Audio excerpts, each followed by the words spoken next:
Halo teman-teman, kembali lagi bersama gue Ryu dari Kelana Biru Reaction. Dan kali ini gue akan react berita lagi, berita dari TV One yang mengenai seorang anak yang ditenggelamkan, dibunuh karena alasan diganggu oleh Gundurwo. Gue cukup cukup bingung ya dengan berita seperti ini, masih ada yang percaya. Tapi gue nggak mau ngejudge terlalu jauh sebelum gue nonton dulu videonya. Jadi kita nonton aja, jadi setelah ini baru gue bisa berkomentar mengenai berita ini. Tapi sebelumnya, sebelum kita nonton, sebelum kita react, jangan lupa like, comment, share videonya, dan subscribe untuk berlangganan, dan klik tombol lonceng untuk mendapat notifikasi saat gue bikin video-video baru. Dan langsung saja kita mulai. Let's play reaction. Dun, dun, dun, dun, dun, dun, dun, dun, dun, dun, dun, dun, dun. Otopsi jenazah anak perempuan berusia 7 tahun yang disimpan di dalam kamar selama 4 bulan oleh orang tuanya sendiri di Temanggung, Jawa Tengah akhirnya dimakamkan. Sementara warga sekitar dan keluarga tidak curiga jenazah korban selama ini disembunyikan dalam kamar rumahnya.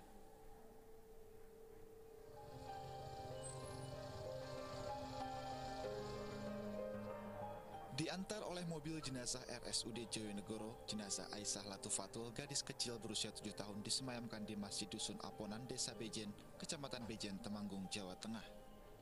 Usai disolatkan, korban kemudian dimakamkan di tempat pemakaman umum desa setempat. Pemakaman diiringi oleh puluhan warga dan keluarga besar korban. Para kerabat dan juga tetangga korban tidak menaruh curiga jika orang tua Aisyah menyimpan korban di dalam rumah. Setiap kali warga bertanya terkait keberadaan korban, pasangan Marsidi dan Suwartinah selalu menjawab jika korban tengah berada di rumah kakeknya yang berada di desa lain. Namun kecurigaan warga akhirnya muncul ketika kakek korban Sutarmo mendatangi rumah korban dan menanyakan keberadaan korban. Warga mendatangi rumah korban akhirnya menemukan bahwa korban telah meninggal dunia di dalam kamarnya tanpa dimakamkan.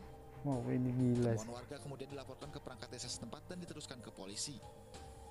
Ada tanda-tanda mencurigakan? Nggak ada ya? Itu biasa, cuman pintu itu selalu tertutup gitu. Cuman nggak ada tanda.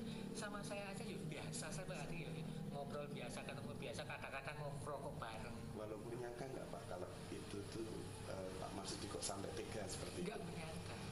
Ya, bener-bener saya nggak menyangka. Kok seperti kalau memang benar-benar seperti kayak saya nggak menyangka. Diduga korban telah meninggal dunia 4 bulan lalu, sementara kedua orang tua korban dan 2 orang 4 temannya bulan? kini telah ditangkap polisi. Adapun penyebab pasti kematian korban masih dalam penyelidikan dan menunggu hasil otopsi. Pak Sutarno, terlebih dahulu. Pak Sutarno, apa sebetulnya yang terjadi, Pak? Nah, ini selama ini saya mulai bulan Februari sampai Mei itu tidak pernah ketemu cucu saya. Jadi kalau saya mau ke sana itu katanya ini belum selesai itu ritualnya gitu. Artinya Pak Sutarno, kakek sudah tidak pernah ketemu dengan cucunya selama 4 bulan, gitu ya Pak? Iya, ya, betul. Oke, ritual yang Anda sebutkan tadi betul bahwa kematian almarhumah ada kaitannya dengan ritual pengusiran makhluk halus?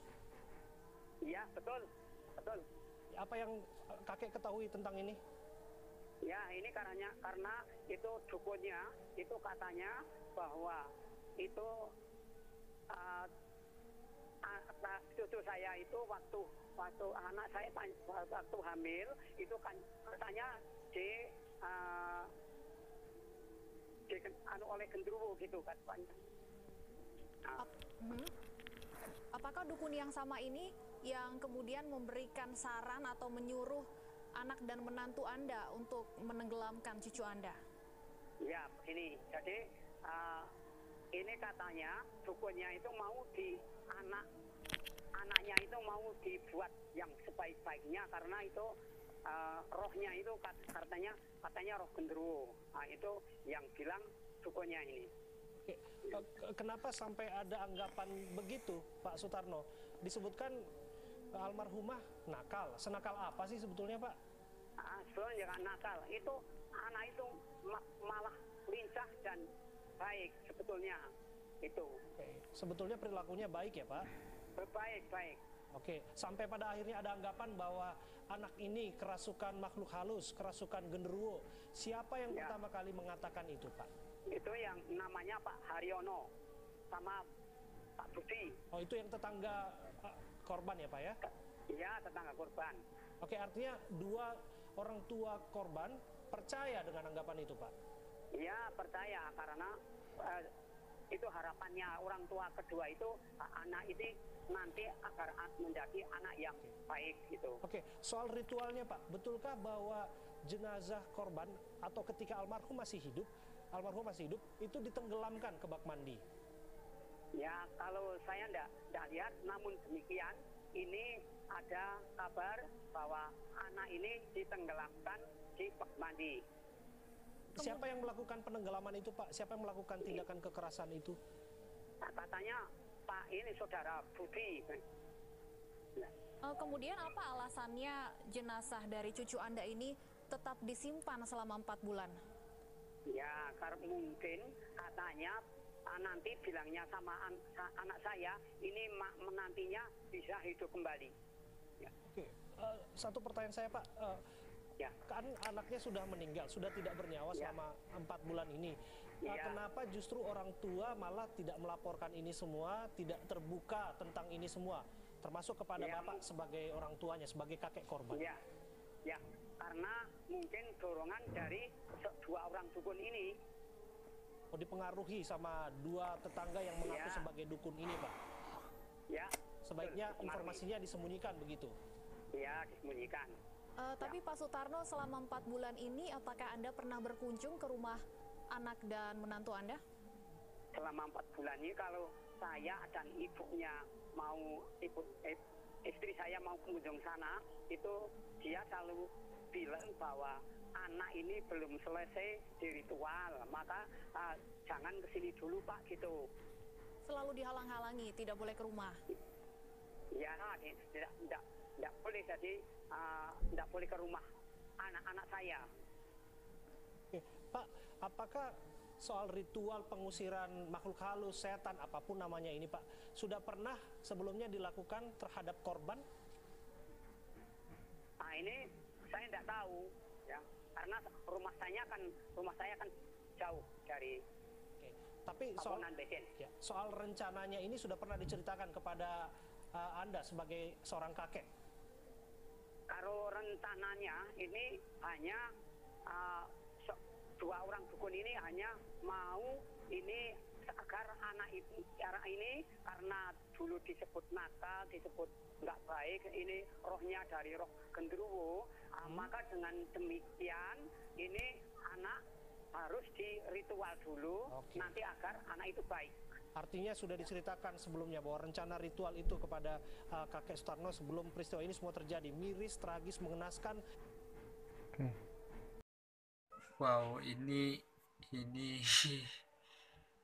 gue mau ngomongnya seperti apa ya? Gini, ini emang kebiasaan dari beberapa orang yang percaya dengan hal-hal mistis gitu. Mencari jawaban mudahnya dari sebuah hal yang nggak bisa mereka jawab. Jadi misalkan kenapa cewek yang nggak bisa nikah? Oh, karena dia diganggu makhluk halus, jadi jodohnya kayak ketutup. Kenapa matanya bintitan? Oh, karena dia sering ngintip orang. Kenapa orang tenggelam? Oh, dia diculik oleh ratu buaya.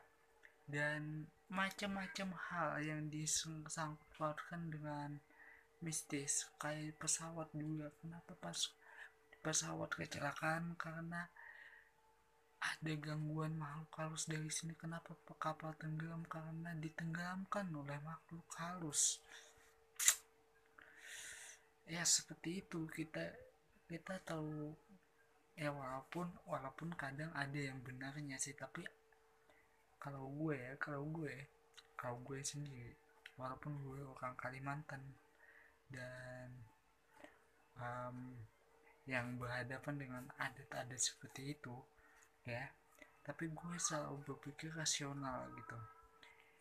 Bila hal yang gak bisa dibuktiin di hadapan gue masih gak percaya. Misal kayak dagangan gak laris karena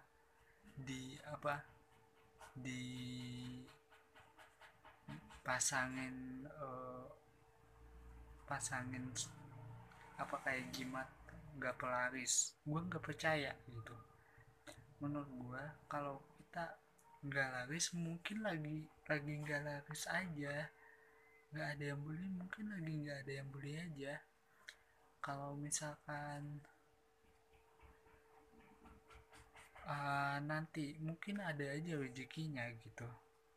Kenapa gue sial kecelakaan terus tidak karena ini enggak juga, karena gue lagi sial aja gitu.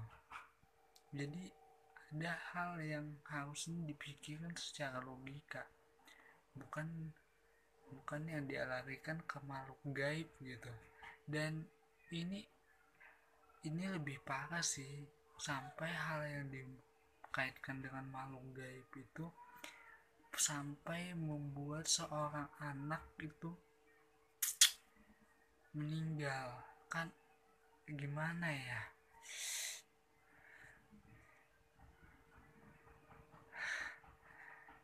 nggak make sense aja gitu, nggak make sense sumpah.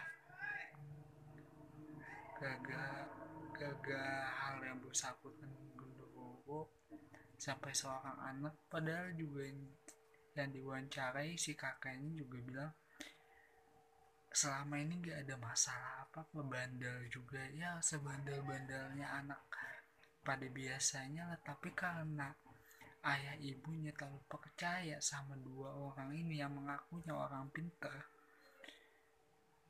apa aja yang diomongin percaya aja.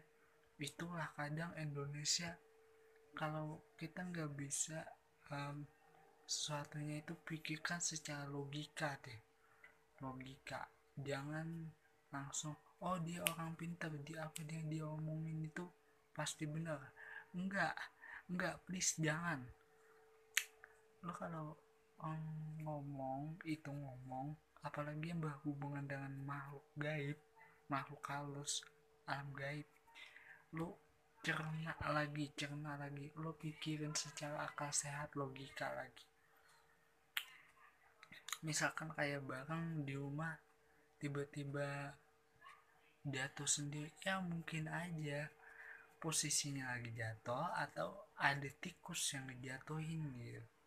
Jangan langsung berasumsi ke makhluk astral, pikir secara logika lagi deh. Dari sini paham apa maksud gue?